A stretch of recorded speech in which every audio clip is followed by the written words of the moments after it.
Before we get going, do we have the Secretary of Aging or their staff on?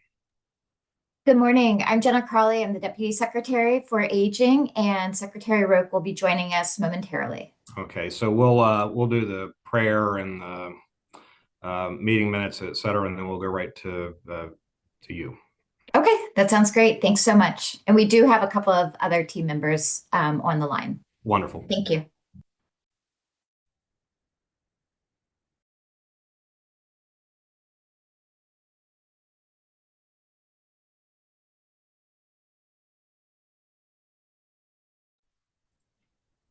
Okay, good morning, everyone. It's 9 a.m. Welcome to the Eastern Shore Delegation. Today's February 13th, 2026. I'd like to call the meeting to order. Please rise for the saying of the pledge.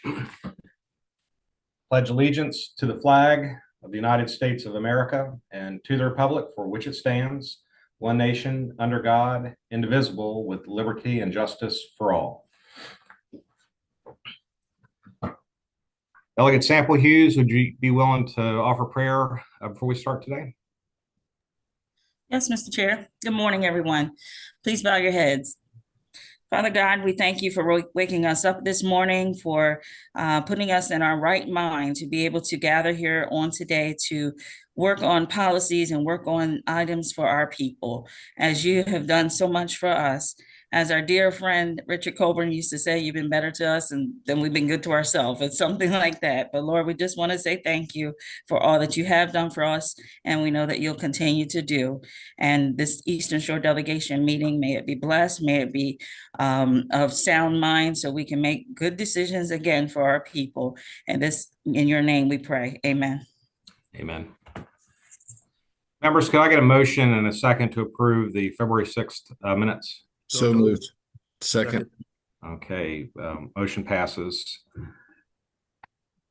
Okay, so members, good morning. We have with us the Maryland Department of Aging, and it's great to have the Department of Aging with us. Yesterday, we had a hearing in Economic Matters Committee that related to housing, and got to hear the Secretary speak, but looking forward to hearing some updates from your department. I'm sure we'll have a couple questions afterwards, but the floor is yours.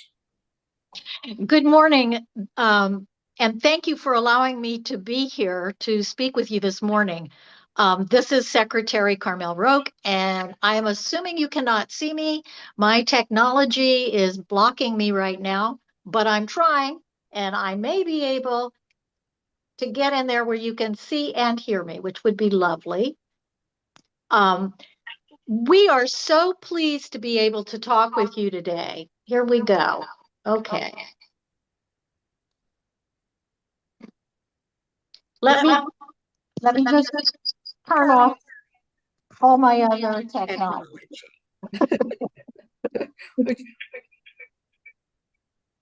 Excuse me, Secretary. If I may, Chair, I'm wondering if you can see my screen for our presentation. So I can, we have some feedback, so someone's going to have to mute. Yeah.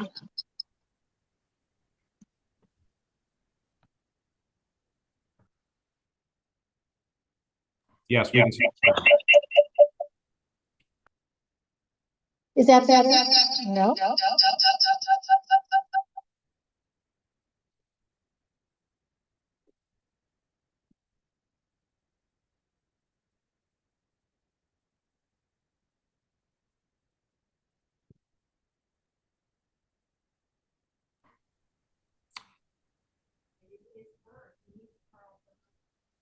Secretary, I think you're gonna need to turn off one of your other, oh, there you go. Yeah. No, you're gonna have to turn something off. It's on your end, and without the feedback, we won't be able to do this.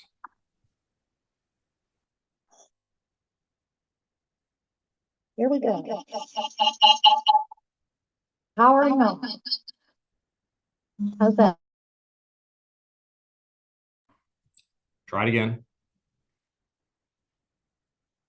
No, you're muted now.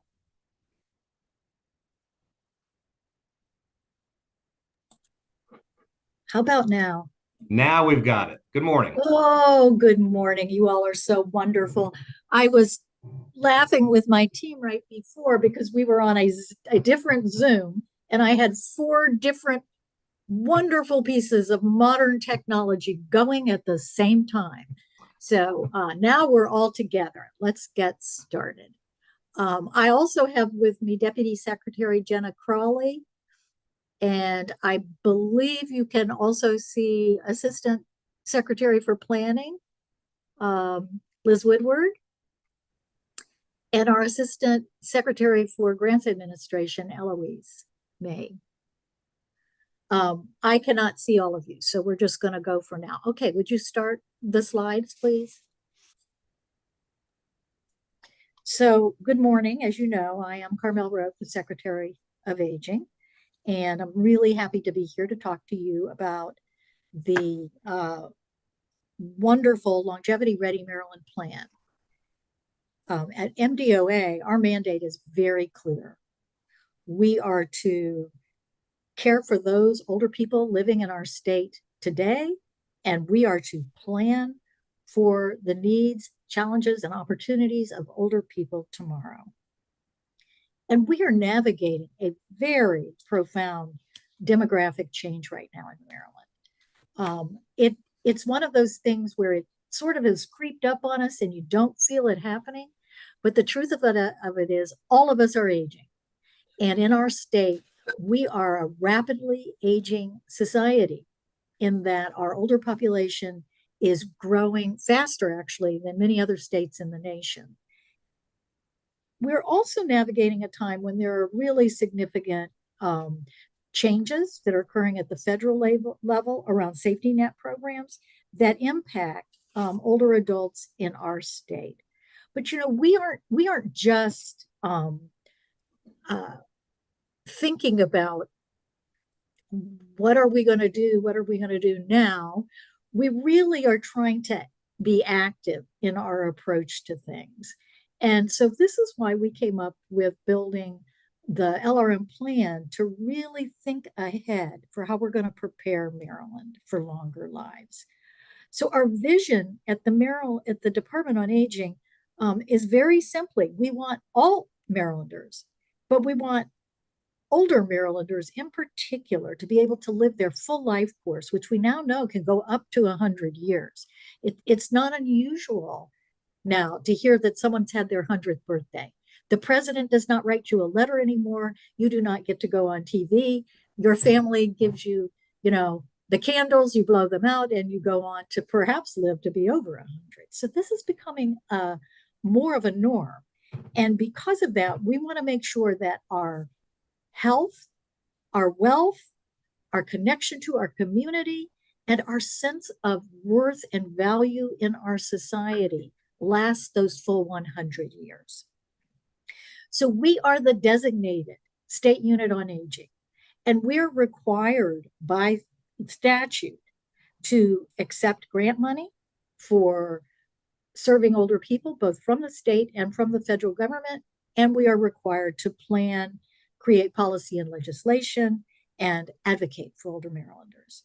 So we're going to talk a little bit about the planning, policy, legislation, advocacy side, because that's what LRM is really all about.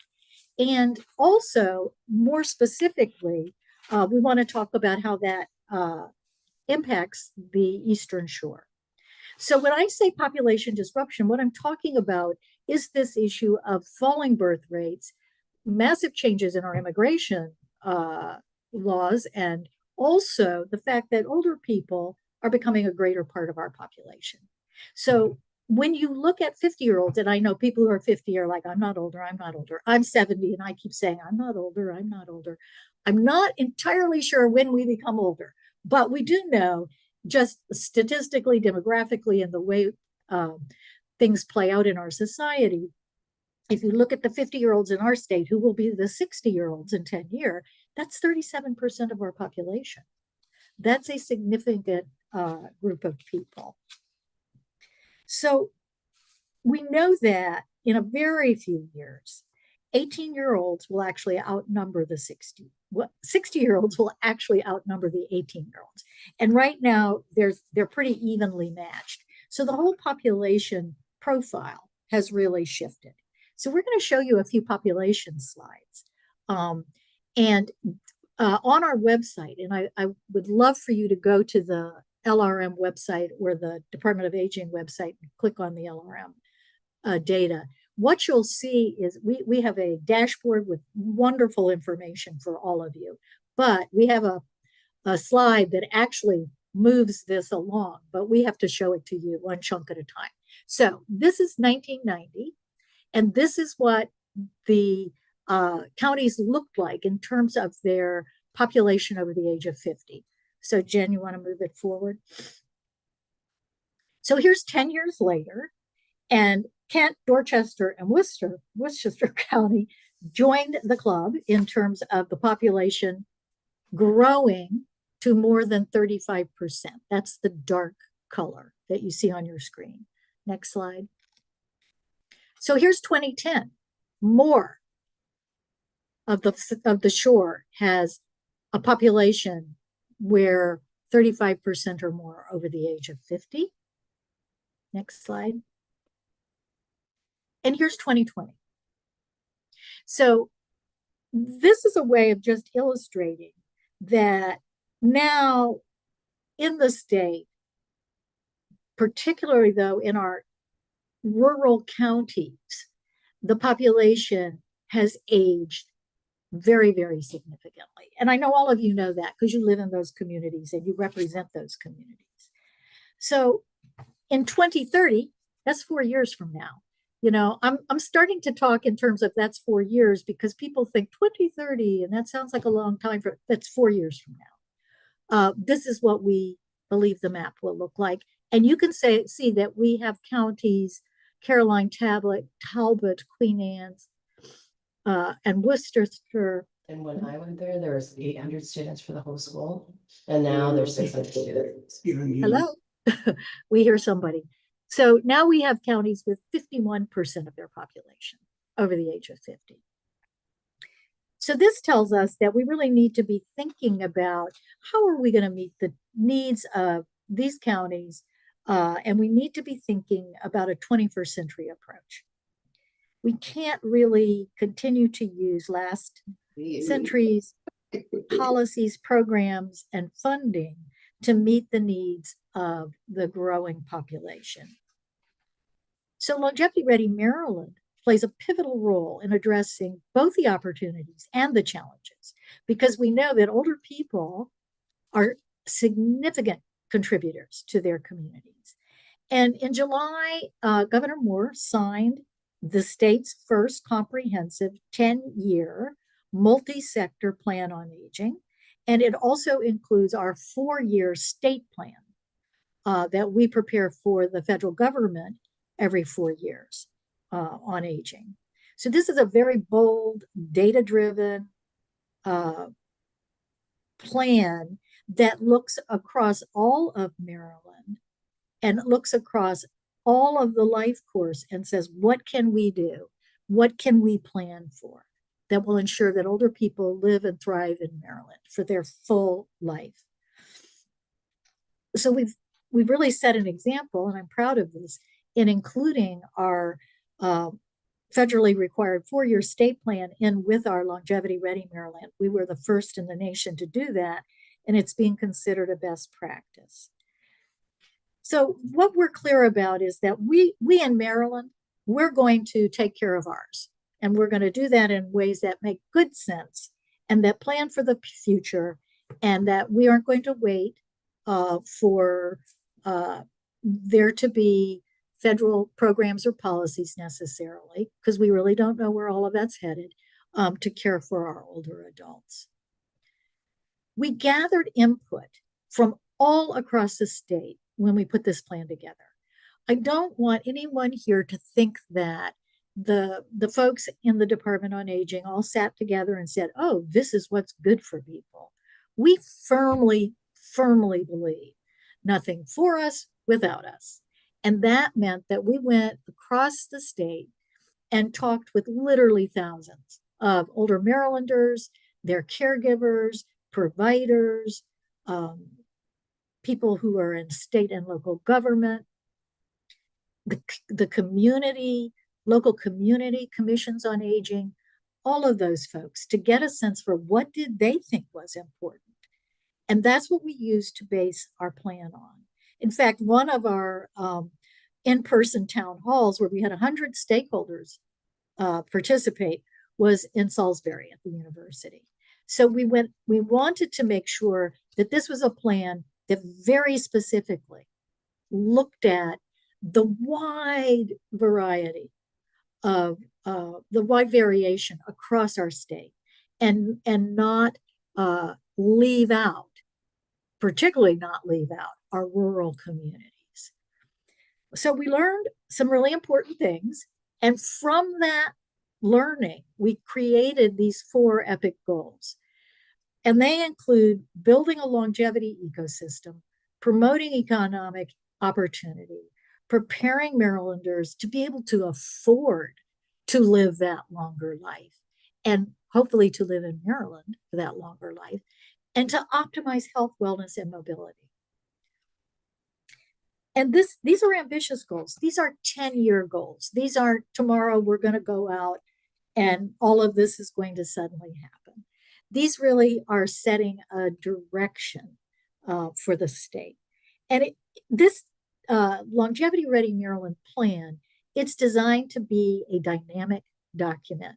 It is specifically designed to be able to change to best meet whatever is occurring as the whole situation in our state and in local communities transform over the coming years. So it's not a plan that was designed to be written and put on a shelf, and then 4 years or 10 years from now, we'll come back and take a look at it. It is supposed to reflect changing economic, social, and demographic conditions.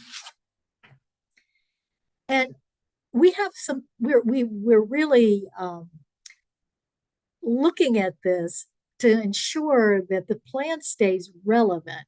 We're looking at it in terms of goals that are very short term, 4-year and 10-year. And right now, looking ahead to priorities around what the Department on Aging thinks we should be focusing on, here are the main objectives. We want to enhance our caregiver support. We want to increase access to services by building a more robust no wrong door system. That's the MAP, Maryland Access Point system. We want to focus on healthy nutrition. So making sure that Marylanders not only don't go hungry, but are able to access nutritious food. We want to codify the Longevity Ready Maryland plan into a law that says, yes, we will have a Longevity Ready Maryland plan. We want to increase our stakeholder engagement. So we want to make sure, and we want to continue our stakeholder engagement. We don't want to suddenly stop talking to people now that they helped us make the plan. And we want to develop our philanthropic partnerships. So these are the things we're going to focus on in 2026.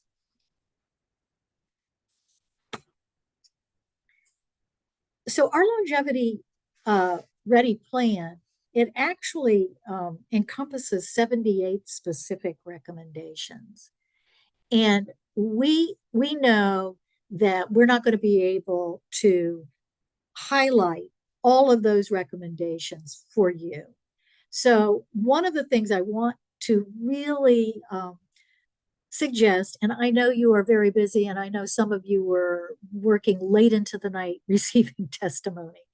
When you get a moment to breathe, we hope that you'll go to lrmmaryland.gov and look at the plan and be able to see what work is in progress, the things that we are able to already be engaging in, the data and public evaluation that's being gathered, and encouragement. In the plan, there are ways that we ask people to participate. I think I see a hand up. So go ahead and complete your presentation. All right. They're just getting in line, I think. Okay, all right. So instead of trying to talk to you about 78 different recommendations, we're going to just pull out a few that we think kind of help focus a little bit for this delegation. under the goal of promote economic opportunity, strengthen Maryland's ongoing commitment to family caregivers. So we have taken on some tasks to improve the No Wrong Door system. We've launched a respite care ambassador program, and I believe there are 4 respite care ambassadors actually located in shore communities. We have launched the Johns Hopkins Memory Care Family Checklist, which is a free resource that families can use to develop a personalized care plan and connects them to local resources. And we also, under promote economic opportunity, want to make sure that Marylanders of all ages and stages of life, including mid-career and late career employees, are able to participate in all of the things that have been put in place in Maryland to grow jobs for folks. And so there's the Earn Maryland program, there's the capable training programs, there's Skill Up Lower Shore, there's the CSAP program directed specifically toward older people, and of course the American Job Centers. Next slide. And we want to optimize health, wellness, and mobility. So this is where we are focusing resources toward Max Living Well Center of Excellence, the Capable program, which combines housing upgrade with wraparound services for older people living in their homes. We have been able to focus some of our funding toward the village model, which is groups of neighborhood members who come together to help support each other and the older people living in their communities. And we've been very active. We helped submit the application to the federal government for the Rural Health Transformation Program.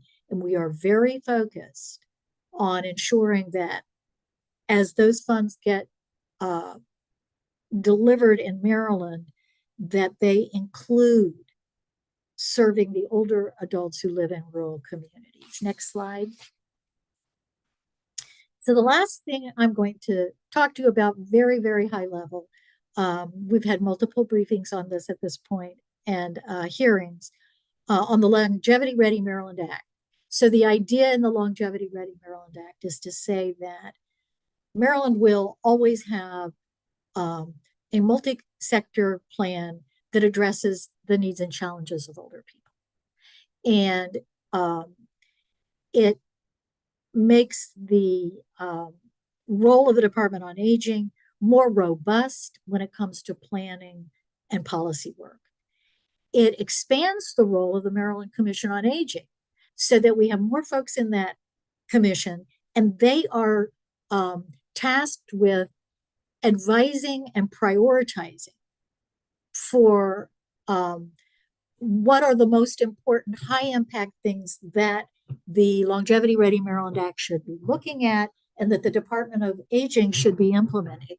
And they are to help us begin to implement the plan in its various iterations, and also to evaluate and track the plan. And we're required to update the plan every 4 years. We're required to make a report every year, and we're required to have a forward-facing public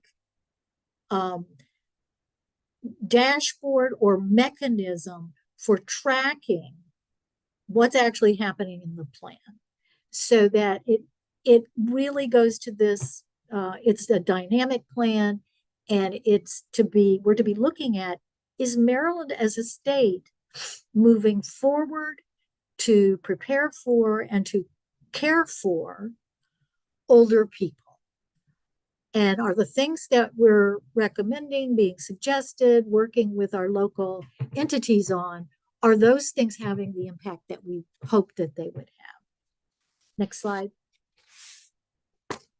So we're asking for all of you to partner with us on this. When you are thinking about your communities and the folks that you represent and working in the legislature, to adopt this lens of longer lives and to understand this is a reality for Maryland. And we want older people to live here, to thrive here, to continue to be able to contribute to their communities and to be able to live close to their loved ones, their families, and their home communities. We want to amplify the Longevity Ready Maryland plan because the Department on Aging is not able to make Maryland longevity ready by itself. This is a cross-state government work that needs to happen. And it needs to be coordinated in ways that cause us to be more focused on our older population. And then we also, are hoping that you will review the recommendations in the plan. You will contribute your thoughts to the plan, and you will help us as we move forward to try to implement longevity-aligned strategies. So on that note, thank you for listening, and we'll take questions. And if I don't have the details, I might turn to my staff and ask that they please respond to you as well. Okay, Madam Secretary, thank you for the service to our state. This is a wonderful department in the state of Maryland, and well worth the time to hear the update. So thank you for that. Delegate Ahrens. Thank you, Mr. Chair. Madam Secretary, thanks for coming. I appreciate it. I do have a couple questions for you on aging and where we stand today. As you know, with our population getting older, and we all understand that, we look at the issues that they're facing. We've had a ton of tax increases. Affordability is becoming more and more important to these people. You look at the energy increases, the fees, and they're all on fixed, not all of them, but most of them are on fixed incomes that aren't necessarily skyrocketing. How do you all relate with the Department of Social Services? Because I'm running into seniors that actually cannot afford to live. They're literally starving. Their heat's being turned off, and all these items. Do you guys work with the Department of Social Services on these things, or do you have a separate environment for them? That's a great conversation, and it's very nice to see you again this morning. We actually do work very closely with the Department of Human Services, and the place where that is really to be happening most efficiently is through this Maryland Access Point no wrong door system, because it allows anybody who wants to access that. It's connected to 211, and it allows a person to know what resources are available and to receive some counseling and sort of hand-holding to get into the system, where they can make applications to those programs and services that we don't actually deliver, like SNAP, Medicaid, housing vouchers, etc. One of the things we're really concerned about and why we focused on it, and we actually went out and got a federal grant to be able to make a more robust no wrong door map access point system, and they're located in the area agencies on aging, and to do some cross training with the Department of Human Services, is that we recognize that people don't know what's available, or frequently trying to access services can be daunting, just to be blunt. And it can take what we call a warm handoff, a person in one agency helping an older person or their family this is the person you talk to in the other agency, making that connection and helping them do that. We're actually going to try to also streamline moving people through that process by using an AI chatbot. And I know we all have reasons to be scared about AI, but it will allow us to receive referrals and much more quickly triage them and figure out who it is you're supposed to be talking to, and try to make that process a little more robust. Okay, I apologize, but I know other people want to ask you a question. My challenge is that sometimes these people are not necessarily computer literate. Where would we send them to in your department? Is there a interface I can send people to? If they can call. Okay, these people, some of them don't have a phone. They're older. They have phone, but they're older, Okay. and you're going to need an interpreter for some of them because they're not going to understand what you may understand. Absolutely. So they should call their local area agency on aging, and a human being will take their call and will figure out who it is they need to talk to for help. Okay. That's the way to do it. Okay. And all across the state of Maryland, there are area agencies on aging, and there is Upper Shore Aging and MAC. And the other thing is, if someone were just to call the Maryland Department on Aging, we would hook them up to their local provider. Perfect. But one of the things that we understand is a huge issue in rural communities is you can't walk down the street to your local center necessarily.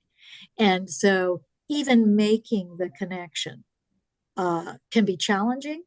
And that's an area that we really think needs to be addressed. Okay. Thank you for your question. No, thank you. Appreciate it. Thank you, Mr. Chair. Yes, sir. Delegate Jacobs. Thank you, Mr. Chair, and good morning, Madam Secretary. Morning. You know, as you've gone over these numbers on the shore, clearly, you know, the seniors of this state want to retire on the Eastern Shore. Clearly, the numbers indicate that as you went through the different decades. And, you know, you look at 2030, and I live in Kent County, and that's 54%, which it's one of the top ones. So it must be one of the nicest places to retire in the state, clearly by the numbers.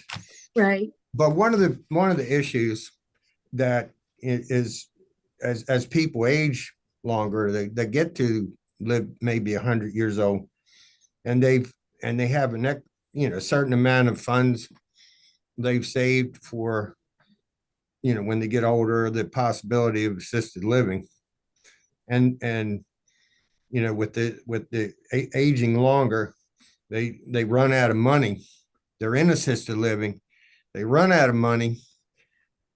What sort of resources are there to backfill if you know the other members of the family may have to try and find a way to pay the you know, to keep them in assisted living, but how do you backfill that need when clearly they thought they had enough money put away, and you know, because we're living longer, you know, they find themselves in a pretty tough situation financially. So what's in place, or what will be in place as you look at down the road with obviously seniors living longer, and the needs are going to be there as you look at the shore with these percentages for some level of assisted living. So thank you for that wonderful, very big question. I think there are a couple of things that are sort of we're looking at now, but as we move forward, we're going to need to take on as a state. So this issue of living longer and outliving our financial resources is going to continue to be daunting. And one of the things that we think needs to happen in Maryland is that we need to be able to grow as a legitimate, well-run business, small, affordable assisted livings, ones that don't cost $10,000 a month. So we're working on that right now. There's a task force that's working with the Department of Health on that very issue to make sure that we are incenting building more affordable assisted living. The other thing we need to do is grow our home and community-based services Medicaid waiver and have more slots available in existing assisted livings that are paid for with federal Medicaid funds. And we have very few of those in Maryland, and we are working really very hard to try to incent more of those being available in current assisted livings, but in the future years, more home and community-based services. In many states in the country, the way they've addressed a growing population that wants to stay in their community, either in their own home or in a less or in a less expensive setting, is to grow the home and community-based Medicaid waiver.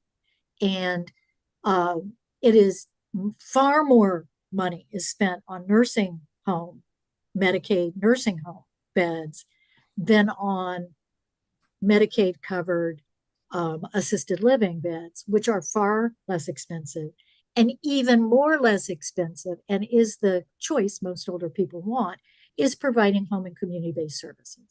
The other thing that we can do in the Department on Aging, and we are doing, is trying to take our state funding and use it in really focused ways to help people with the things that might be making the difference between them having to leave their home and move into a much more expensive, more institutional setting, providing that little bit of coverage that maybe is what will make the difference for them.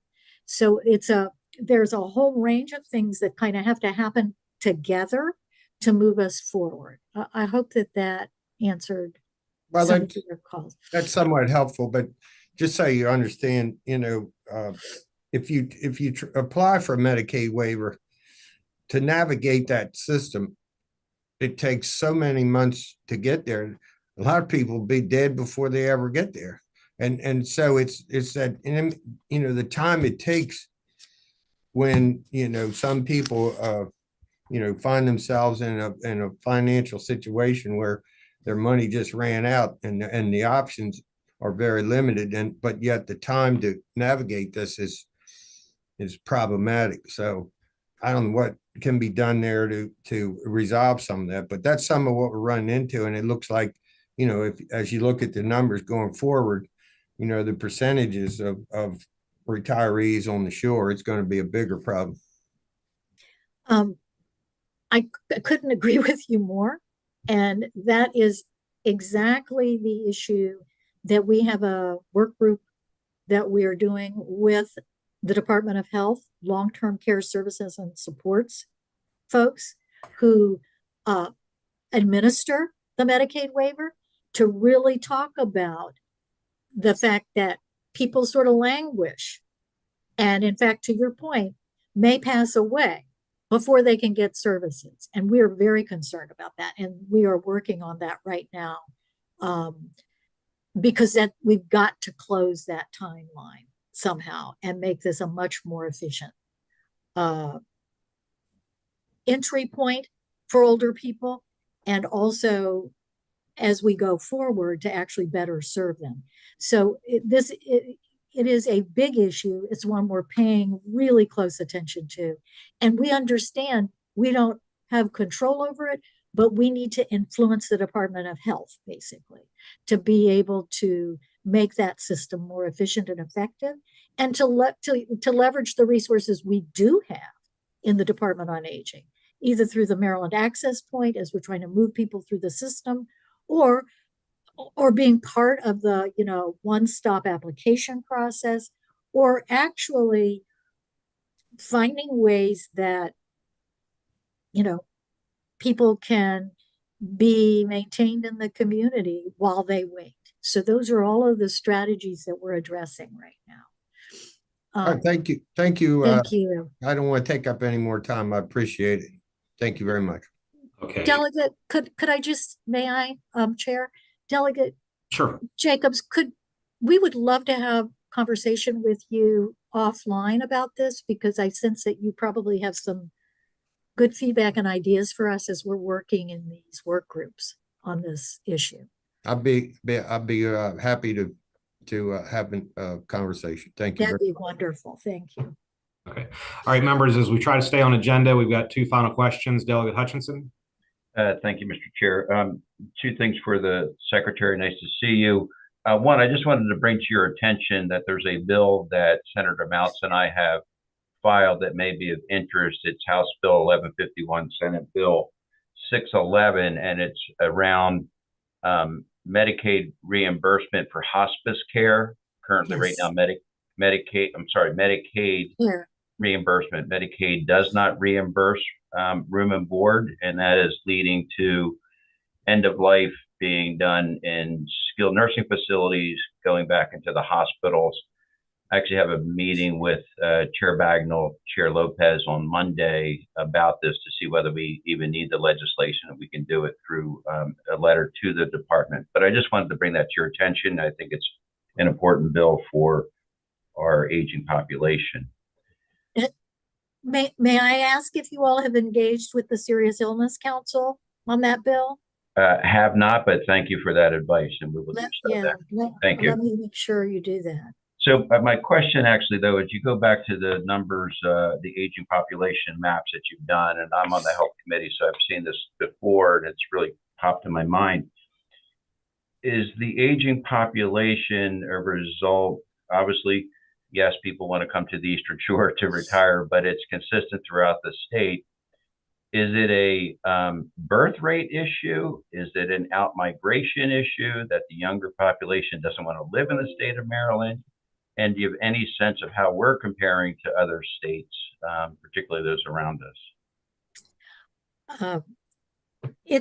This is where I think it gets a little complicated for people. It's a population disruption issue. So it is a combination, and this is happening all over the country and all over the world.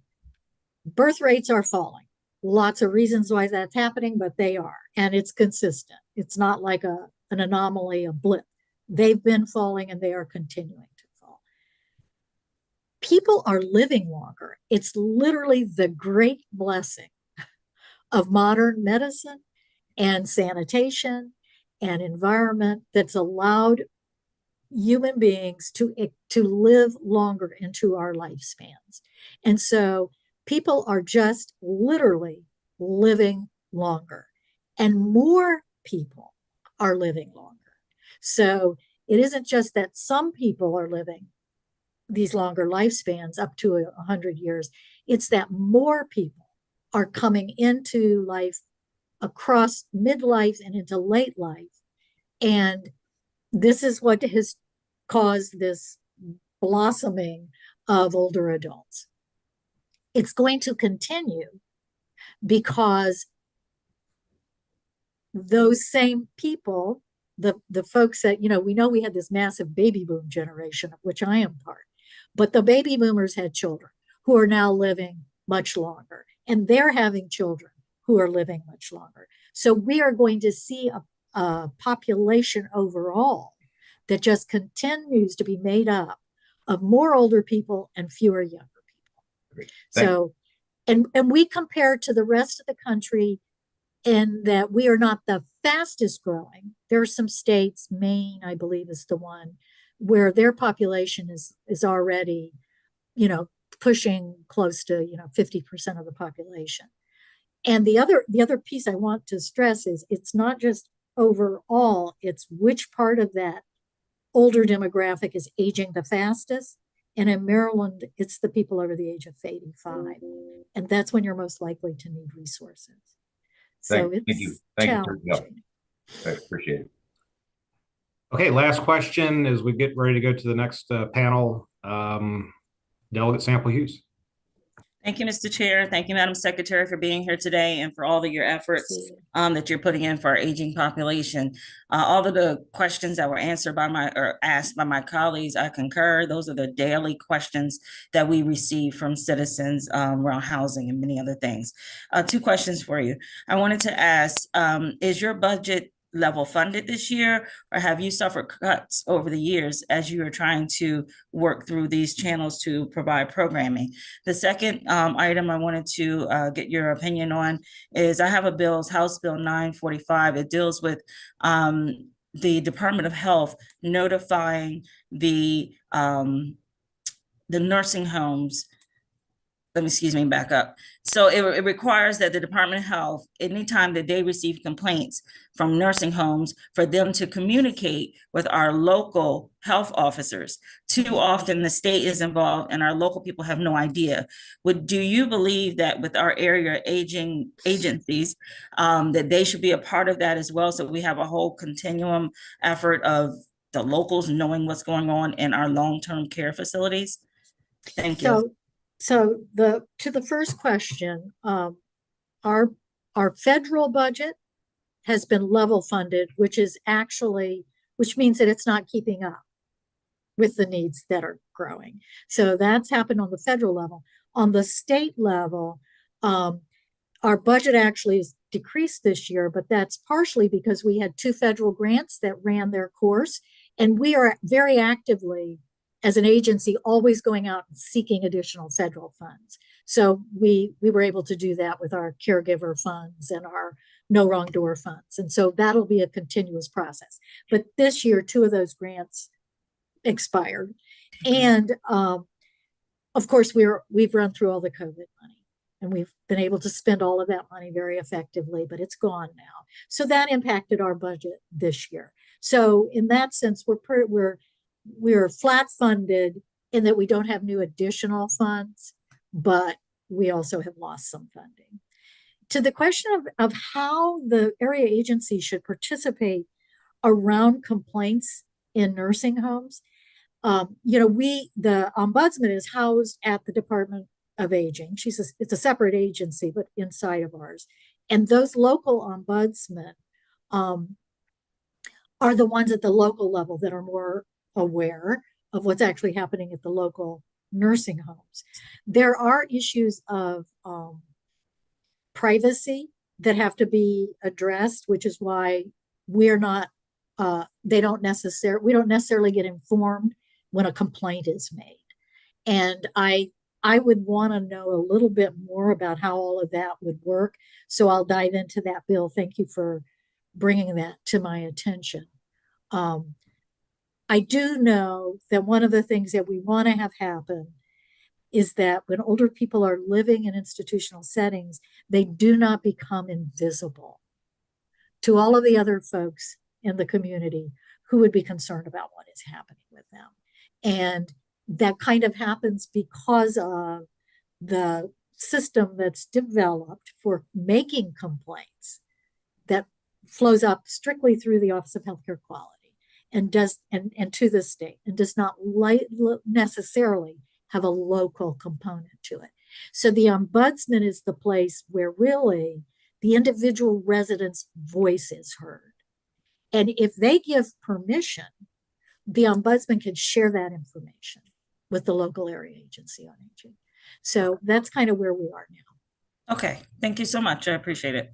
Mm-hmm. Thank you, Mr. Chair. Okay, you're welcome. Madam Secretary, thank you for your presentation today. And I wanted to let you know a few of my members have been texting me. We appreciate the sincerity of this presentation today, the work that you do, and how important the data and the information is that helps us understand challenges moving forward. This has been a wonderful presentation. I'll give you your last word and then we'll move to the next agenda item. I want to say, you all know that this is my life's work. I'm very passionate about it. And I am very proud of what we've been able to accomplish up until now. And we really need to be able to work with you at the state level and with our local governments to be able to make sure older people continue to be able to contribute to their communities and live in their communities close to their loved ones. So thank you very much. You represent their and our interests very well. Have a good day. All right, thank you. Okay, next up, we have what I'll call a housing panel, but Secretary Day, are you there?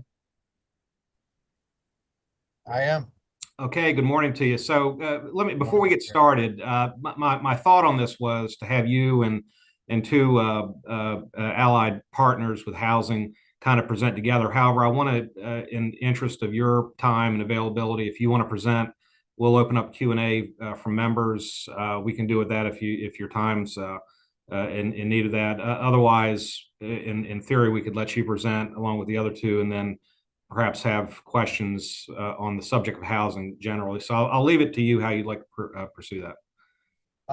Mr. Chair, I want to make sure that I respond to any specific questions we have. So if it's okay with you, I'm happy to take questions, but then I'll stick around as long as I can as well after that. That's perfect. Okay, so floor is yours. Good morning. Okay, well, first of all, great to be with you. Thank you always for your hospitality.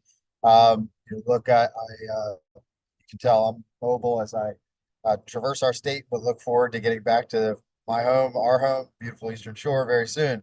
But want to thank you again for your hospitality. Always, this conversation is always productive. Appreciate also the conversations many of us had last night or yesterday during and after the Starter and Silver Homes Act hearing in the House, and then last night at Case in the Eastern Shore.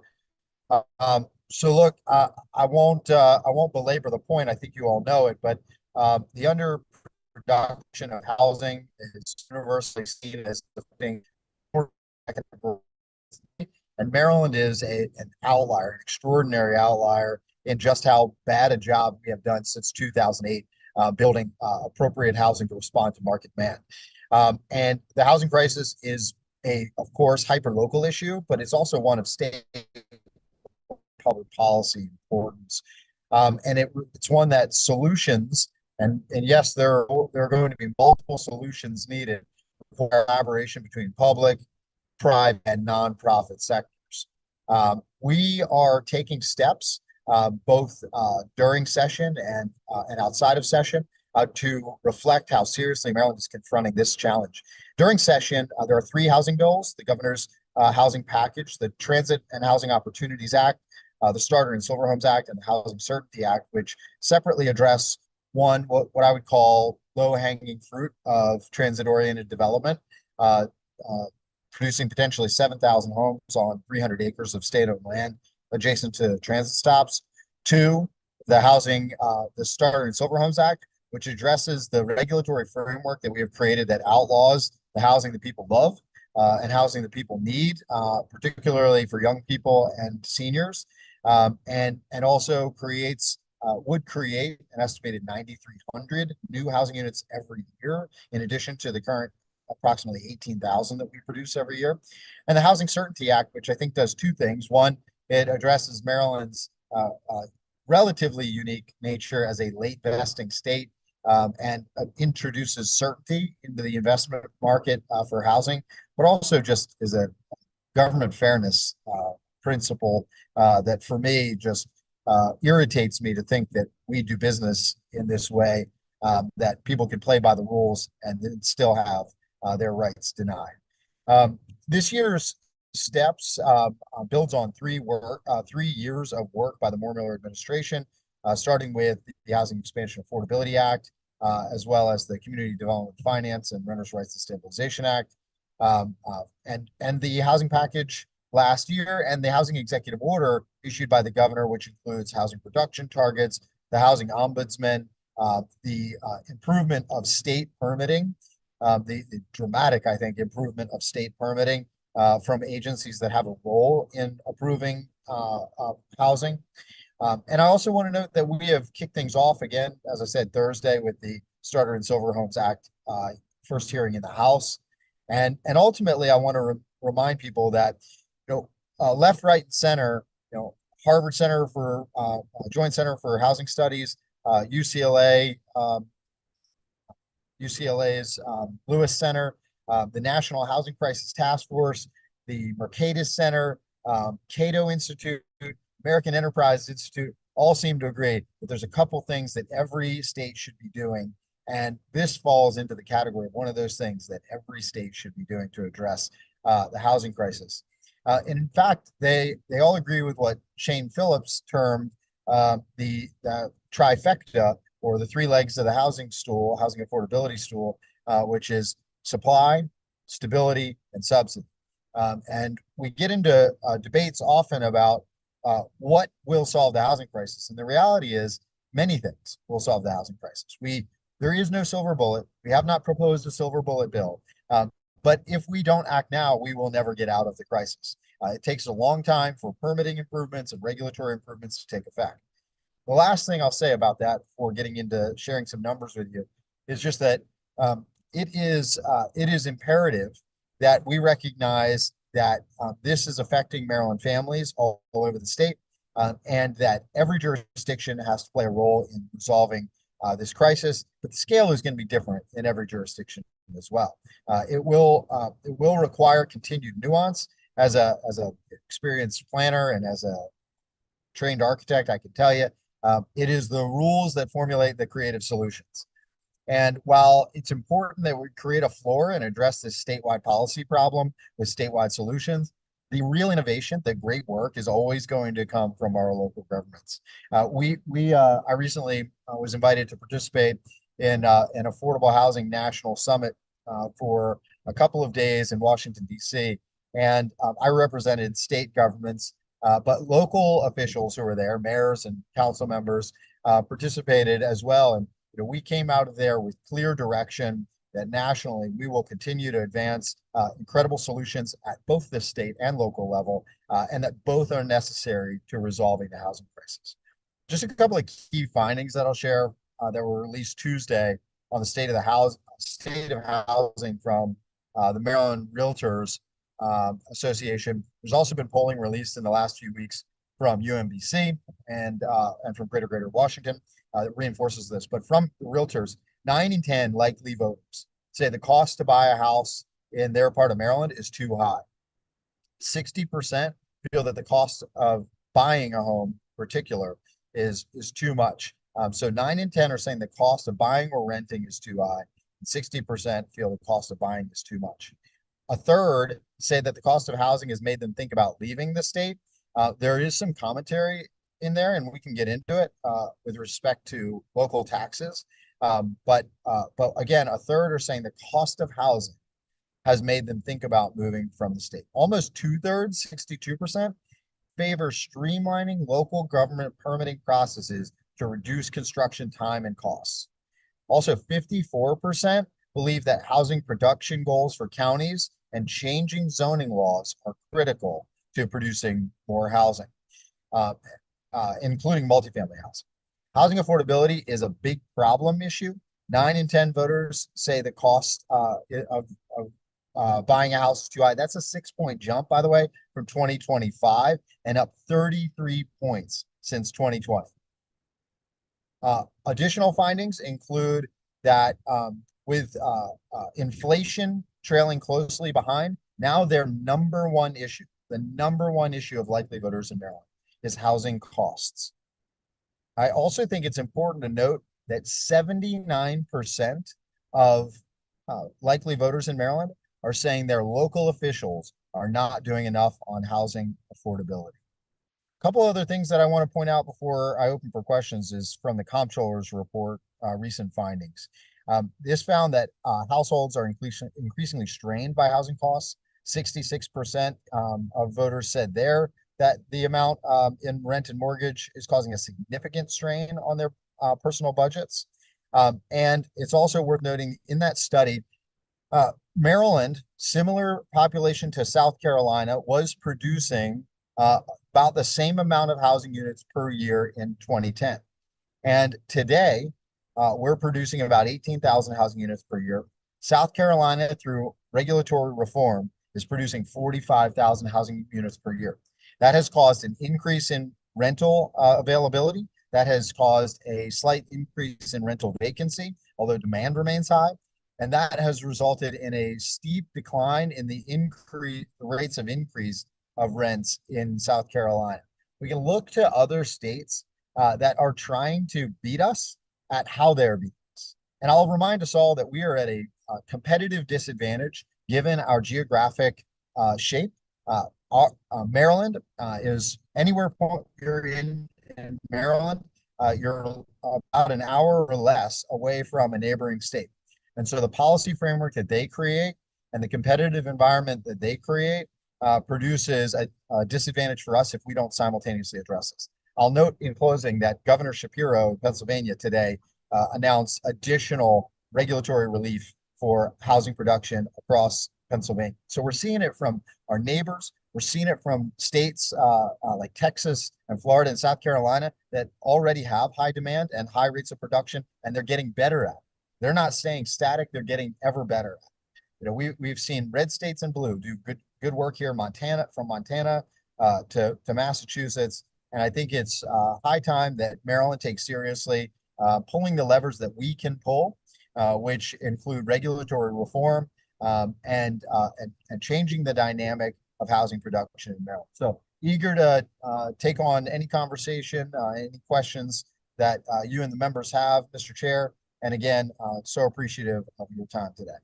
Thank you for being with us today. And I wanted to ask you just a question, since we had the Secretary of Aging before, and yesterday, of course, I serve on the Economic Matters Committee, and I saw you sitting next to the Secretary of Aging. So I would just ask you to kind of editorialize the importance of connecting, that subject with the subject of housing. Of course, after you speak, we'll have a different angle on the same challenge. But it was interesting hearing the Secretary of Aging share some of those state data points as we are becoming an aging state, especially on the Eastern Shore, which is our interest specifically. You've got a statewide interest, of course, but the point is you're from the Eastern Shore, and I think you see the same data as we're aging. Is our housing stock matching the need, or how do you view that general position as we had that presentation from the Secretary of Aging? Yeah, Mr. Chair, I'll say a couple things. One, a declining median age or low median age and a growing population are two key demographic indicators of a growing economy. There in the world, you won't find rising median age or high median age and population decline or stasis as demographic indicators of economic growth. Those two things are universally separate. And so I think we have to remember that we want to attract young families, high earners, retirees with good income, but we want young people. As Secretary Roque mentioned, not seeing rising birth rates, that puts us at a competitive disadvantage. Obviously, we want to see that changed as a nation, not just as a state. We also want to be attractive to young people that grow up here and retain those young people.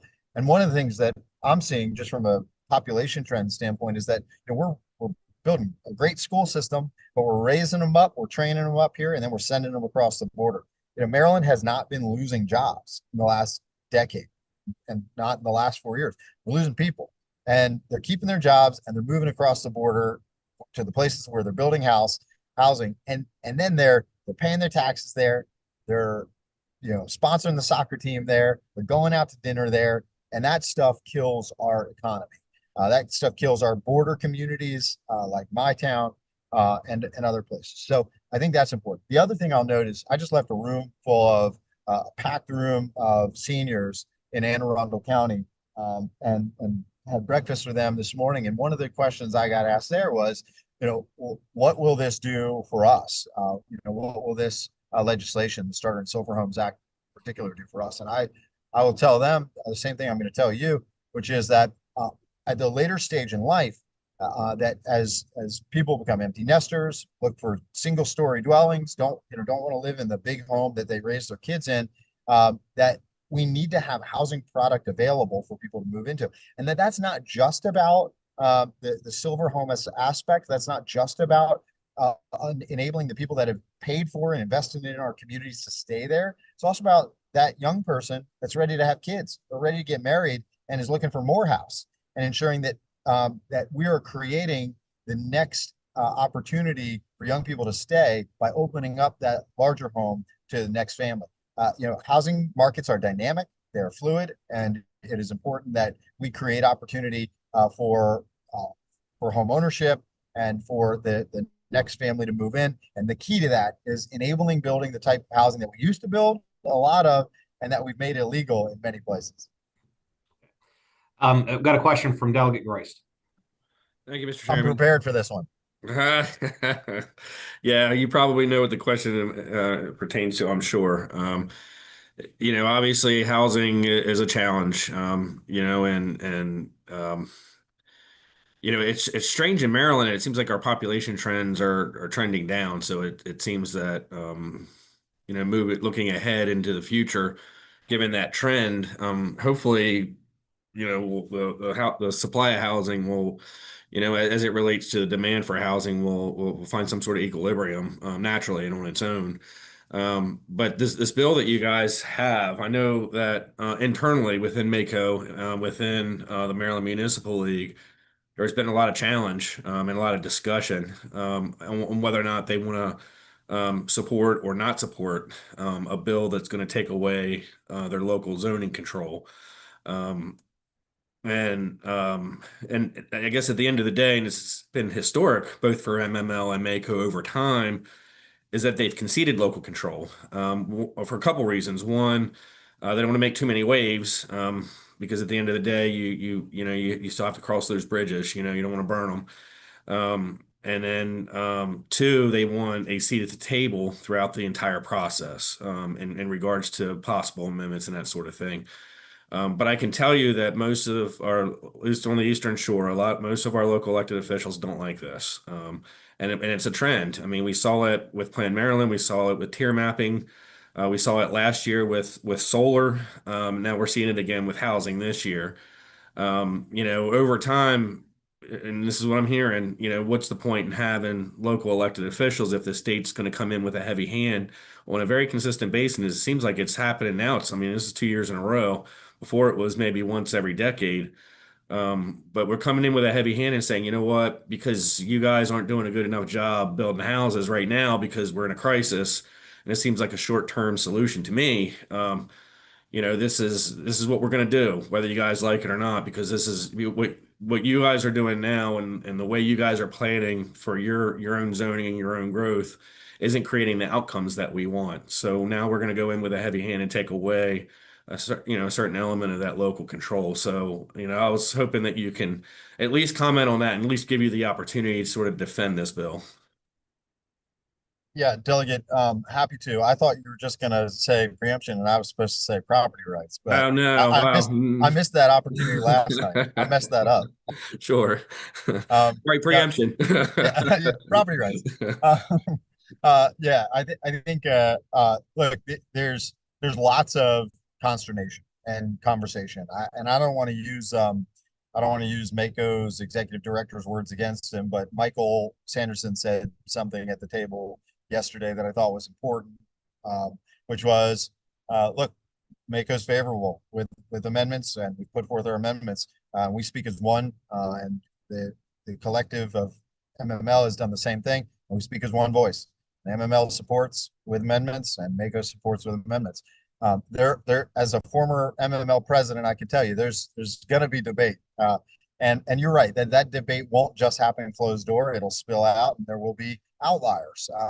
But I think the collective wisdom is maybe in part, although they didn't reference it, but maybe in part maintaining a seat at the table.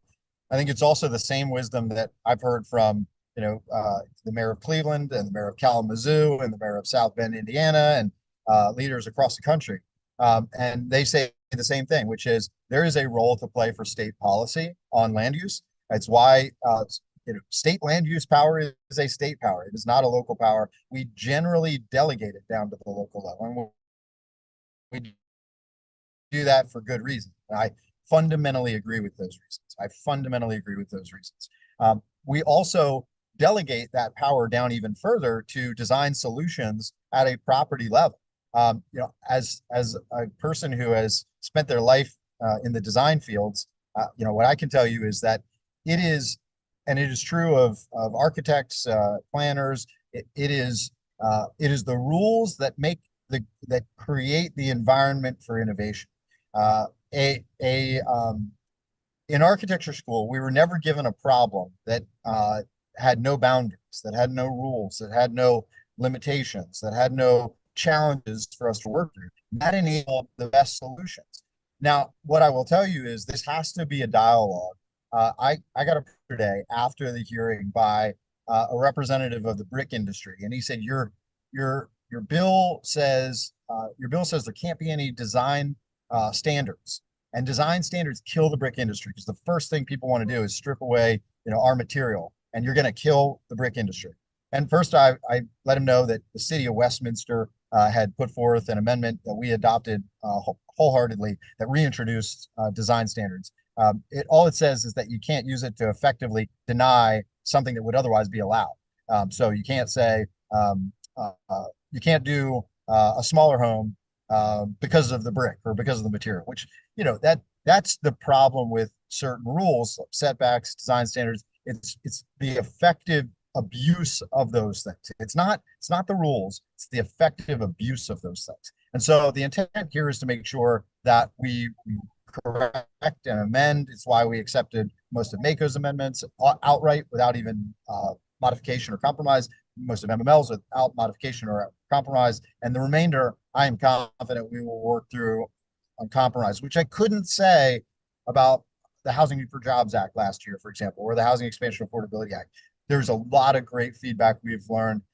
And I think part of that also comes from the fact that we have met at least monthly with the housing and planning officials from the counties and the localities for the last 11 months. The last thing I'll say is, you know, I really do believe here that that the point you're making about, and I imagine there's a lot of people on this call. I don't want to cast a wide net, but and you can correct me if I'm wrong, but I think you spoke to it, Delegate. There's a lot of people on this call who probably would have not supported or did not support tier maps and the septic bill and the stormwater bill. And you're right that it creates an environment of increasingly tight statewide restrictions on what can happen and where. But what I think we acknowledged as a state generally is that there was good reason for addressing those public policy problems beyond one jurisdiction at a time. And so we decided to do that. And what I would argue is that the housing crisis that we're facing is one that that requires that sort of statewide floor and all the great innovation that local government can do. It's why we're also putting $7 million on the table to fund grants to local governments to hire staff or adopt changes in their zoning code or whatever they need for housing production. And it's also why I think fundamentally, and this is the last thing I'll say on it, fundamentally, I am a firm believer that what we create today in this policy framework is iterative. It's a step, and we need to come back to the table each year as we work through this crisis to address what ultimately should be population growth. You're right that we have had several years of population decline, although 2024, 2025, Maryland's estimated a population increase, but we have had several years of declining population. I think a key to that is addressing the housing affordability problem. Right, and I don't disagree with the last thing you said. The other stuff maybe, but I just also want to use Michael Sanderson's words as well in a committee hearing that we had this week, and it had to do with highway user, which will be flat funded, which is awesome. Well, MACO supported with amendments way back when the state took 90% of the locals highway user, and he said that he has buyer's remorse in those regards as well. So he looks back and he regrets the position that MACO took. You know, on that, but I hope the same won't be true here. Mr. Chairman, I think this is an issue. Well, I am interested in reading all the amendments, but because the identity of the Eastern Shore really does come down to our local people making these local decisions, especially on where, how much, the size, location, all these different variables when it comes to housing. That's what creates the identity for the Eastern Shore. And that's what makes Cambridge different than Chesapeake City, different than Salisbury. And I want to make sure that, you know, that those decisions are made local. So, Mr. Chairman, I just want the delegation to continue to monitor this piece of legislation as it you know, works its way through the process. We may want to take a position on that. Thank you. Okay. So Delegate Sample Hughes, you're next. And I do have some allied partners on the other side. I know we had this big, important, albeit somewhat controversial bill yesterday, which is driving some of our concerns. But I did want to broaden the scope of this to go to some of the other issues. But let this be the last question. If the Secretary is going to be on, we can funnel back and go deeper on this as well. So last question, Delegate Sample Hughes. Well, thank you, Mr. Chair. Good morning, Mr. Secretary. And I might delegate this for you to Chuck Cook. I wanted to ask you this, you know, on the Eastern Shore, we have a lot of land. We have family or generations where land is inherited. And so some of the younger generation wants to stay, right? I wanted to know, within your agency, do you have programs to assist with septic and well installation? Because, they, just barely affording to build a home, but they want to build it on the land that they've inherited. Okay. So I just want to know if there's a program like that. The last thing, or the second question I wanted to just touch on, and this might not, many people may not like it, but the rents are astronomical. One property in particular in Salisbury, Bigland Park Drive, Ocean Isle, they've jumped another $200. So a family that's trying to stay there and pay the $2,300 a month rent is now jumping up to $2,500 a month. Anything nationwide, statewide that you can see of helping with capping some of those things? I mean, it's just getting to the point now these people can't even afford to just live in basic apartments. Thank you. Delegate, absolutely. Great questions. I don't know that our funding programs have ever been used to install well or septic, but it's possible.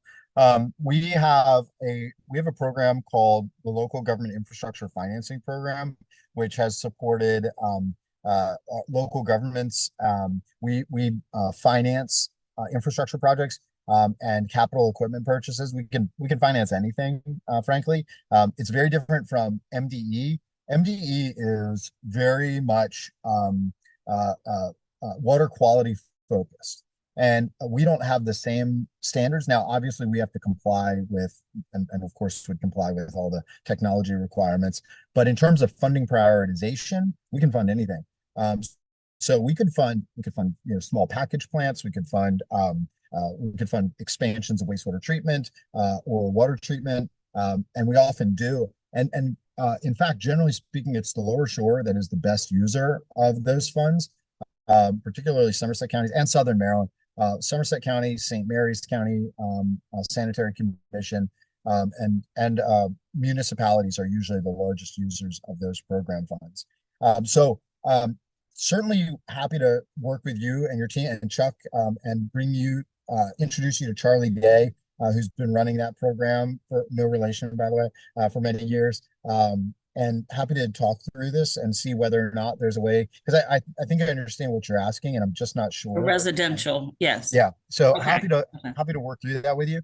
And then your other question, I'm sorry, was just the astronomical increases on some of these rents, and they're just basic apartments, and people just trying to find, maintain where they're living, and it's $2,500 now a month. Yeah. Absolutely. So look, the national thinking on this is pretty universal, again, across conservative think tanks, more liberal or progressive think tanks, and from the Academy, from the National Housing Crisis Task Force, is that the number one thing that we can do to bring rents down is to build more rental housing. A competitive marketplace addresses this better than any other tool that we can implement. Now, what I also want to note, though, is that only addresses rents for working families, really. That does not address the deeply affordable income housing that we must also build. Subsidy is one of those legs of the stool that's necessary. The best thing we can do there is continue to fund Rental Housing Works and expand the Rental Housing Works and Partnership Rental Housing Program and Housing Innovation Pilot Program in the capital budget. And so I would encourage us to think about those two things. There are other tools out there.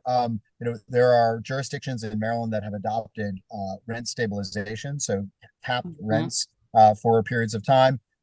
We've seen examples of neighboring jurisdictions that have gone a high focus on rent stabilization versus jurisdictions that have gone a high focus on housing unit production. The housing production jurisdictions have seen faster declines in rents than the rent stabilization jurisdictions. But I would say that it's a policy question for local government to consider. I don't think that there's much of an appetite right now for a statewide consideration of that policy.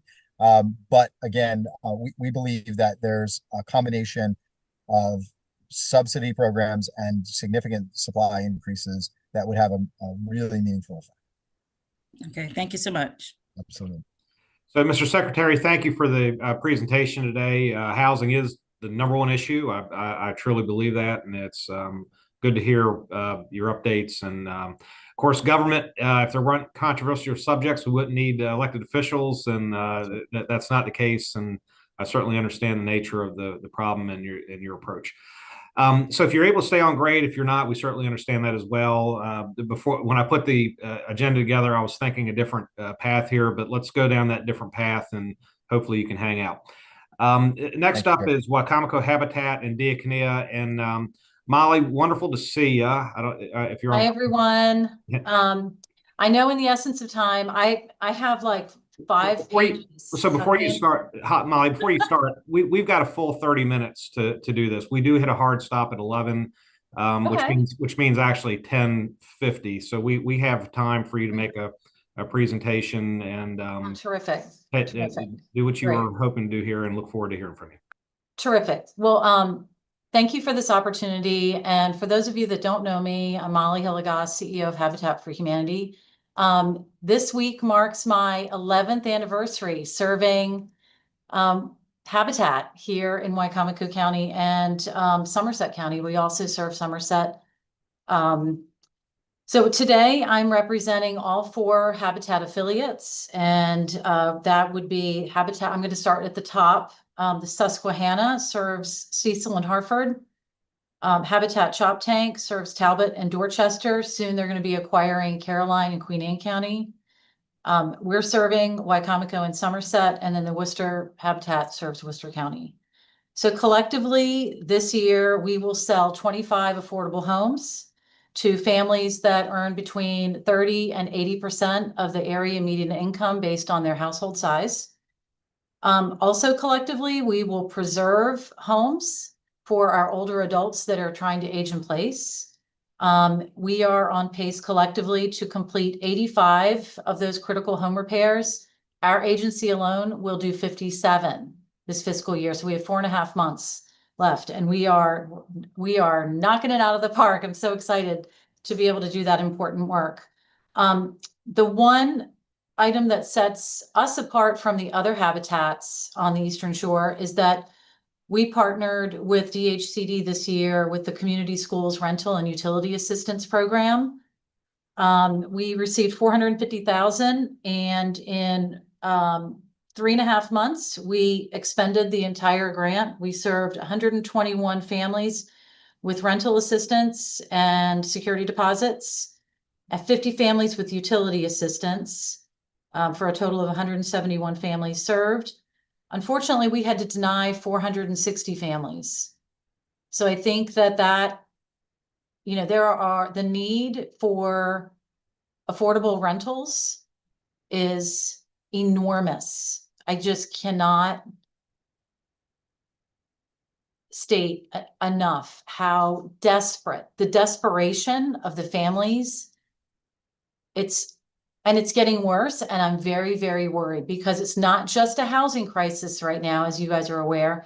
This is an energy crisis with these unaffordable utilities that are affecting everyone across the board. I live in a townhouse.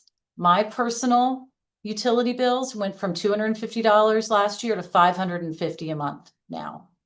I cannot even fathom what the families are going through right now, other than the ones that come in here crying.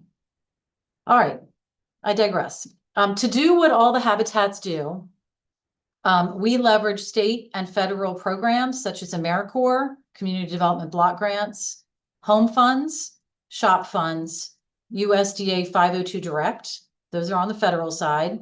On the state side, community investment tax credits, community legacy, strategic demolition. On the counties, we have the CRRF, which is the Community Repair and Restoration Fund, which is using cannabis tax revenues.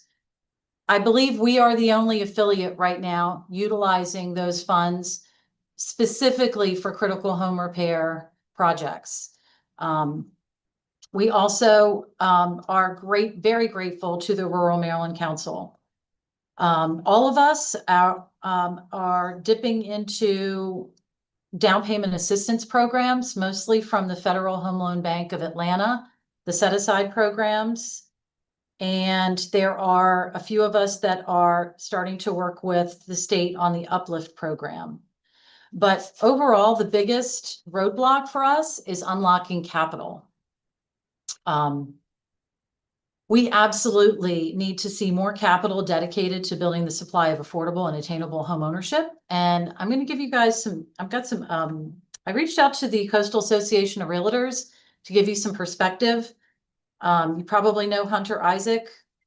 So I said, well, exactly how many affordable units are in Wicomico County right now on the market for folks to buy if they're not wanting to partner with Habitat? And so he ran some research for me last week, and there are 8 units. And then we dug a little deeper and we found that out of those 8 units, 5 are mobile homes on rented land, and the other 3 are condos and Mallard Landing for assisted living. So effectively, that would be 0 affordable units on the market for families earning at the 60% of the area median income. And for those of you that, I know the math can be tough when it comes to all this, for a 4-person household in Worcester County, 60% AMI would be an annual household income before taxes of $61,070. Wicomico County, that would be $51,550. And Somerset is $51,060. So,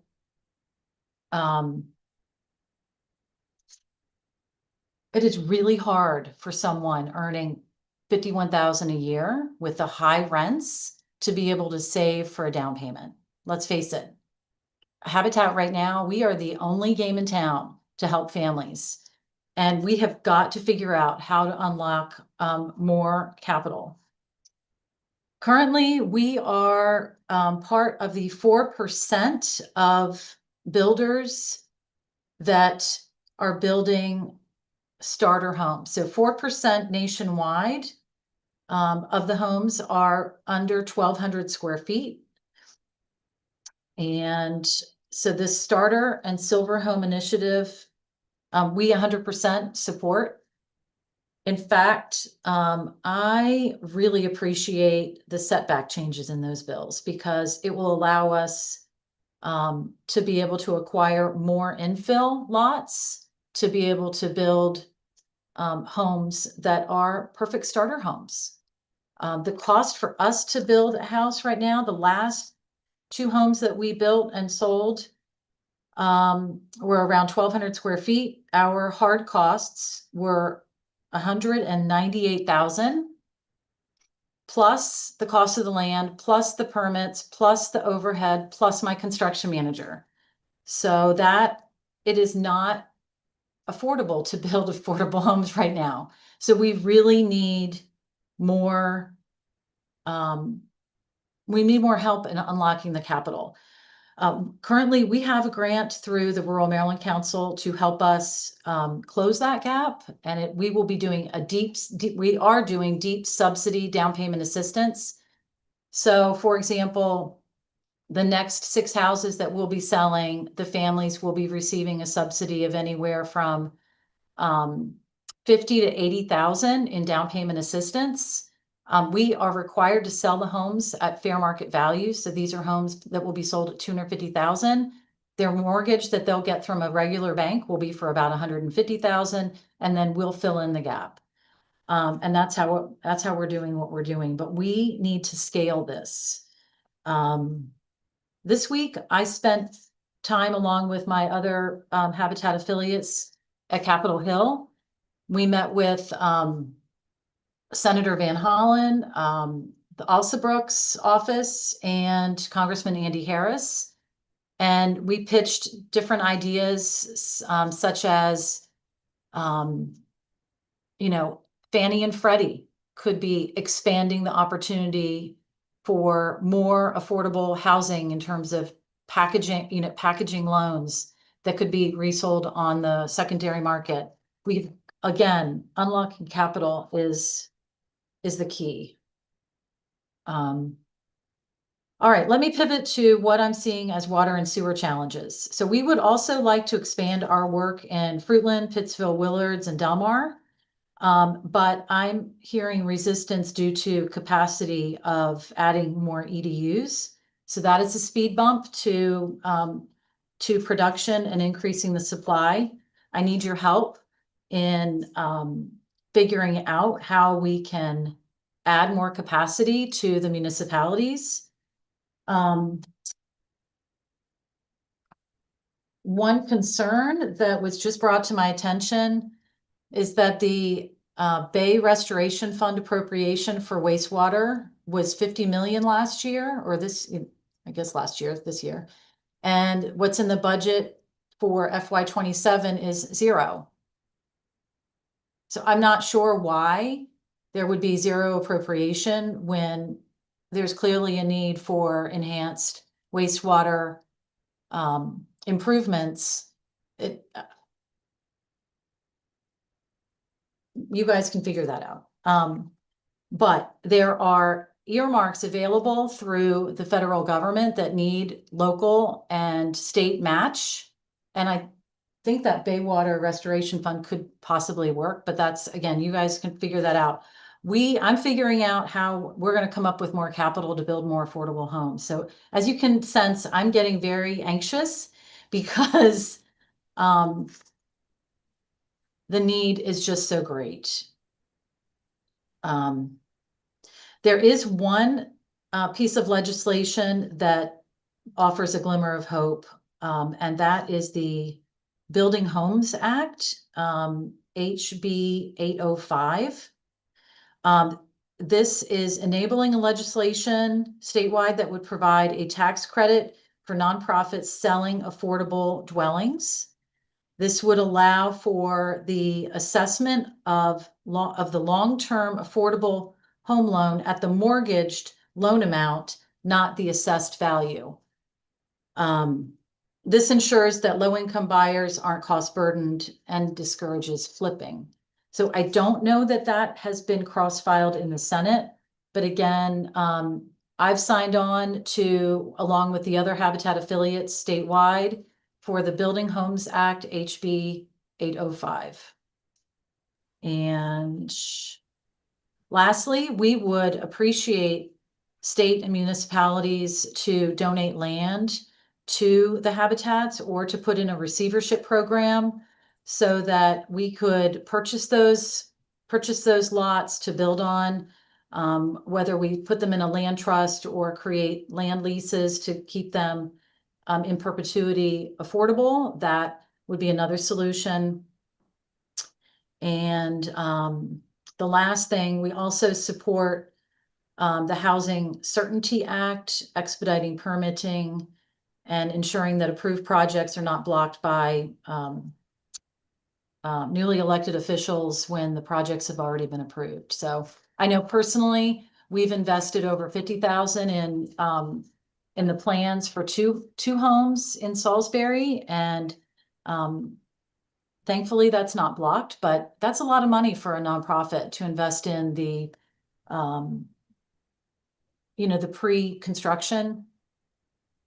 And it would be sad if we lost that money because, someone just decides they just don't want Habitat to build 2 affordable homes in their neighborhood. And I'm open for questions. Okay, Molly, thank you very much. And we have one question from Delegate Rice, and then I'd like to make sure we have plenty of time for Diakony as well, who's the last presenter.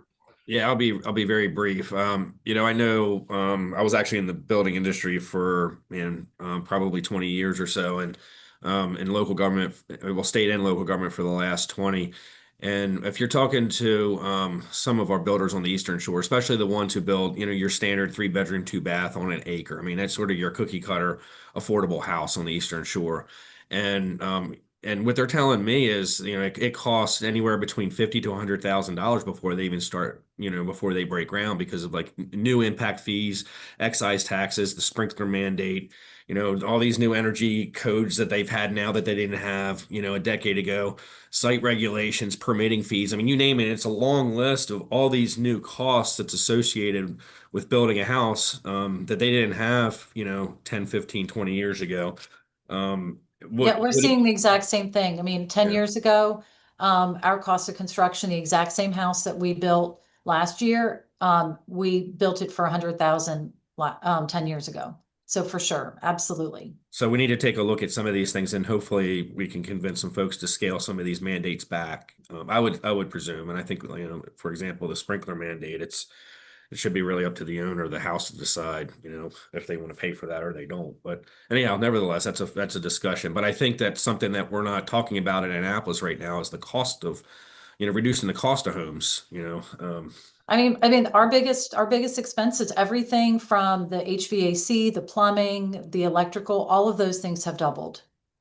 So the sprinkler for us, I mean, that cost actually dropped, but in order to pass the blower door test, now we're having to do condition crawl spaces at 20 grand per house. It's Ridiculous. Ridiculous. Thank you, Mr. Chairman. All right, absolutely. Molly, if you'd like to stay on, feel free to do so. I did want to make sure we have plenty of time for our friends at Diakonia. So we have Ken Argett with us today, along with your team, and we've got 15 minutes before we hit a hard stop. So look forward to hearing about Diakonia and the services you provide. Sure. Thank you, Chairman Adams, for your invitation. Appreciate everybody's help on this issue, because when all these issues fail, they become Diakonia's problem. We've been serving the Lower Shore for over 50 years in homeless solutions, starting as a religious nonprofit. Then in '86, we incorporated. You had the closing of many mental hospitals without a different plan to house those persons who now have mental health issues. It continues to get worse. In 2001, we built transitional housing, only to come along in 2008 to the housing first. And so we transitioned from that. And it's a good thing, because now that transitional housing is actually shelter space. We have 55 plus beds, depend upon whether, where the children's census is. Those beds are full every single night. There's no room, especially post-COVID, with the skyrocketing rental rates, the inability to move people. So like we're just talking about aging. We had a senior who was on disability who we could not get them into any affordable senior housing for a year. So they were at our shelter for an entire year. And we want that, we don't want anybody to stay in a shelter more than 90 days, let alone 30. But the problem is we're backed up, and we are not only seeing those who can't afford mortgages, those persons are taking up rental housing, which allows rental housing to skyrocket, which means the vacancy rate went from 7.5 to 4.6 over the course of 20 years. And even within the past 3 years, that's jumped another 2.5%. So there's just no place to put anybody. Not to mention, there are not enough resources on the Eastern Shore in regard to mental health, in regard to substance abuse, in regard to aging. People can call the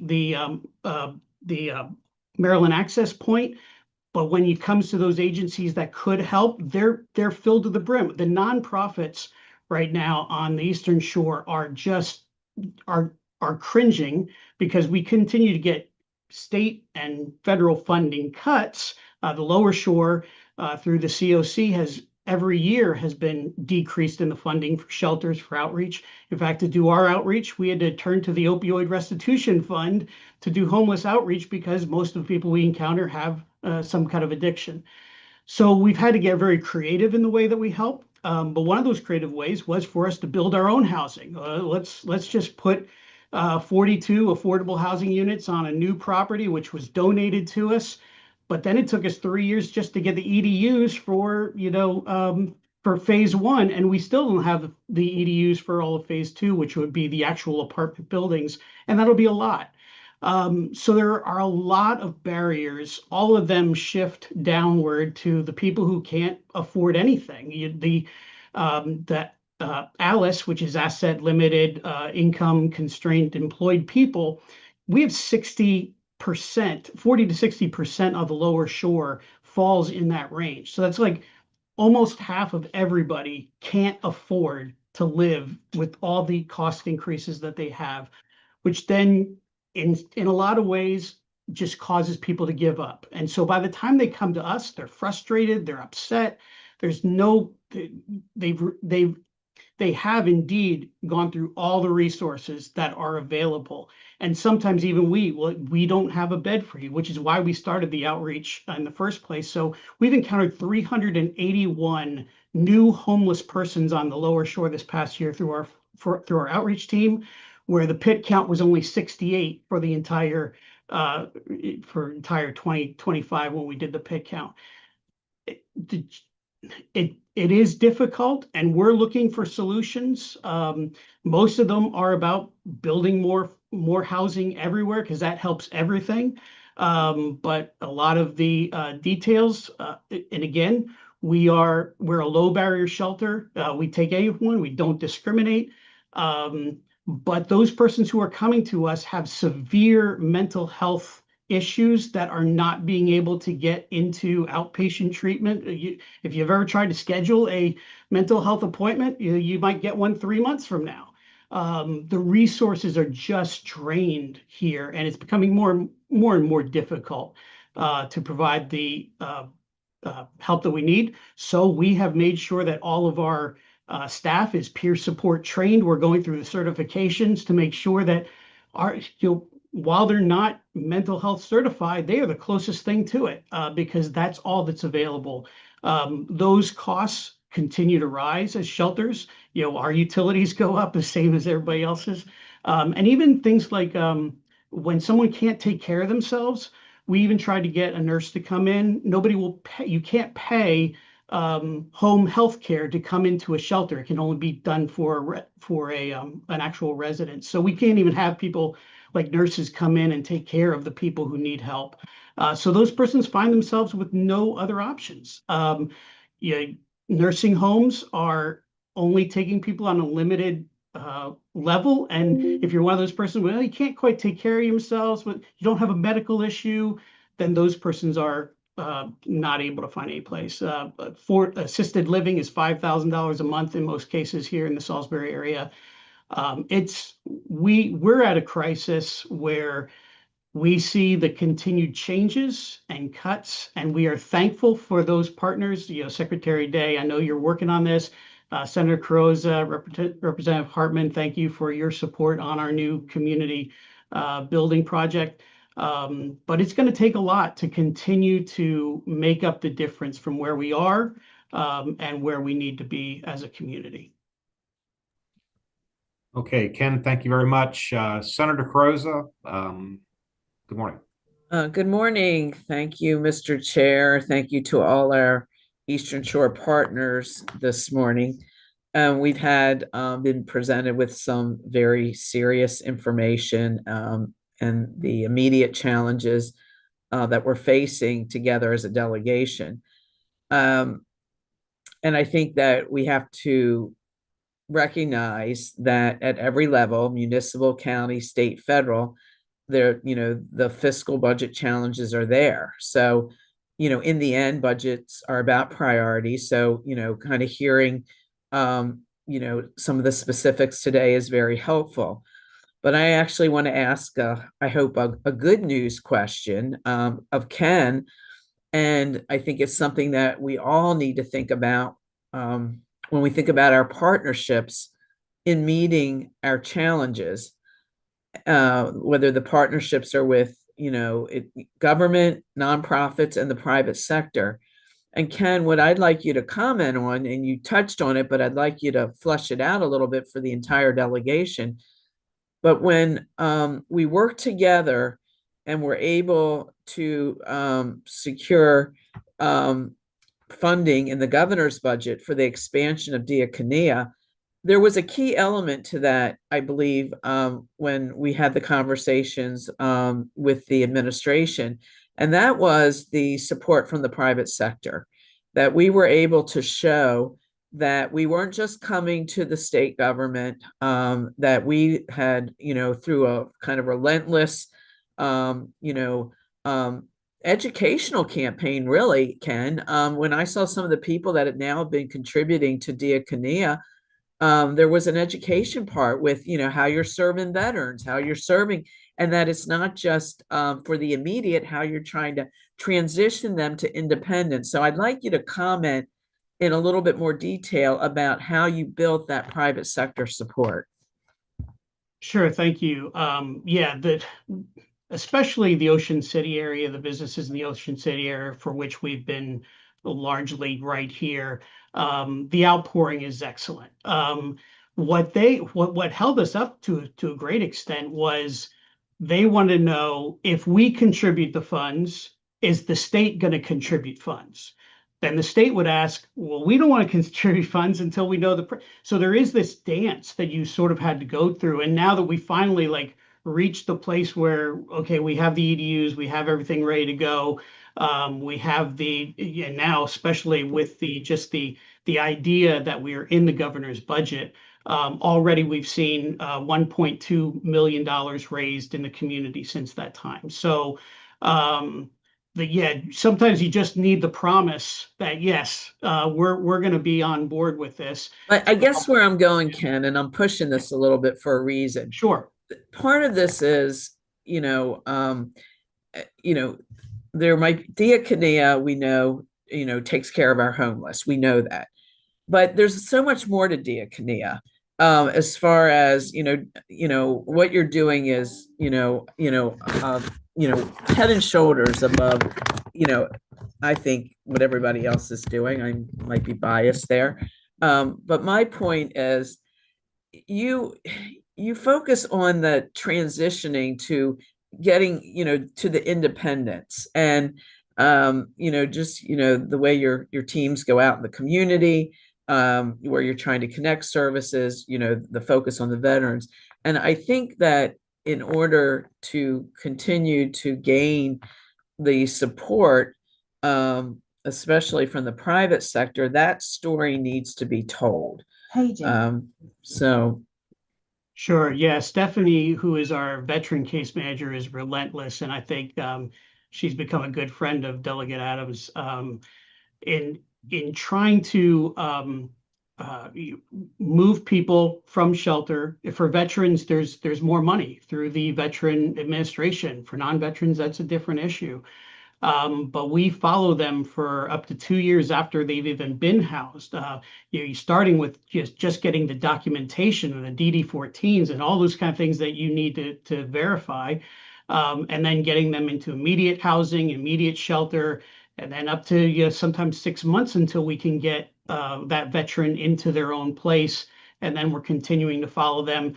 The veterans came up with something called shallow subsidy, which, because there were not enough vouchers, HUD-VASH vouchers on the shore, veterans are allowing, we could pay 50% of their rent for up to 2 years and see if they qualify. And a lot of these are veterans. 81% are seniors, are retired. They're on fixed income. They can't go out and get more income. And sometimes even that's stacked against, you can only make a certain amount and all those things. So having that case management, the staff is just amazing at walking through with each individual person through their own plan. We're not saying you have to do this, you have to do this. We come up with a plan at the beginning. These are the goals you want to set for yourself, and then our case managers are there to help them until they need no help at all.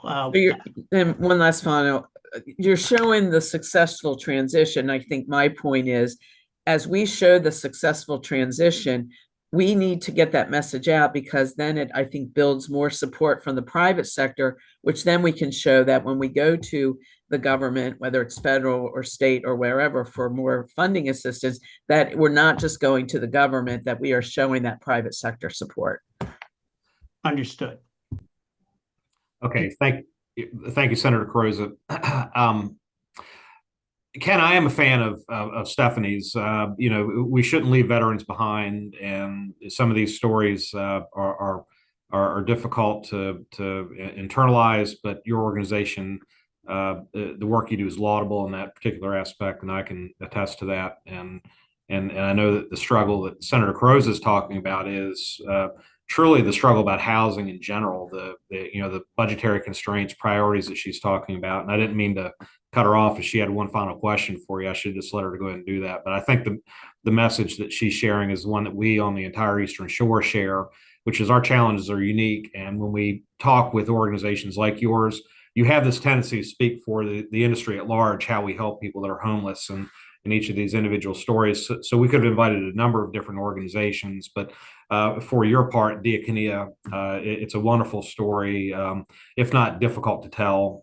Citizens don't often want to hear about the details and how we get things done. You live this every day, and we thank you for that. Molly, I'd like to, if you don't mind, just give you the last question. We have literally 1 or 2 minutes left, and then we have to go to the House floor. We'll get the bells ringing here. And you had said that there were 400 people that were turned away from your services. And could you just speak demographically about, and you may have, but I just want to reinforce it.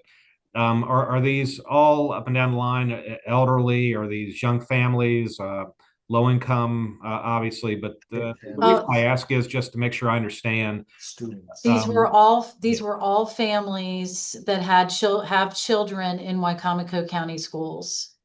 So 460 unique denials because we didn't have enough funding. Yeah, and we were working with the school system to identify, we had to prioritize when we had all these applications. It was, we just flooded here, right? Flooded. And we knew by early November, there was no way we were going to be able to serve all the families. And so we had to start making really tough choices.